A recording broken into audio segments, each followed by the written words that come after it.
Sir మన IFM focal point private limited సంస్థ అసలు ఎప్పుడు స్టార్ట్ అయింది సార్? యాక్చువల్‌గా 2003లో డాక్టర్ పెనభూషణ్ గారు స్టార్ట్ చేశారు దీన్ని. హుహు. ఆయనే దీని ఫౌండర్ యాక్చువల్‌గా. ఆ తర్వాత మేము దాన్ని ఓన్ చేసుకున్నాం. ఓకే.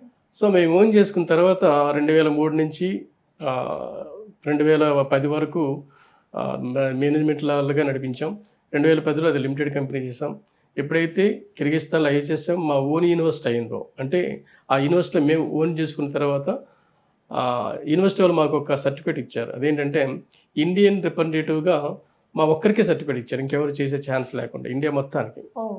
సో, ఆ యూనివర్సిటీకి మేము తప్ప ఇంకెవరు చేయకూడదు. మాదంటే మా ఆఫీస్ వాళ్ళ ఆఫీస్ అయింది. ఓకే. వాళ్ళ యూనివర్సిటీ మా యూనివర్సిటీ అయింది. అట్లాంటి రిలేషన్స్ మేము బౌండ్ చేసుకున్నాం. సో, కిర్గిస్థాన్‌లో ఐహెచ్ఎస్ఎం యూనివర్సిటీకి ఇండియన్ ఆఫీస్ మాదయింది ఓన్‌గా.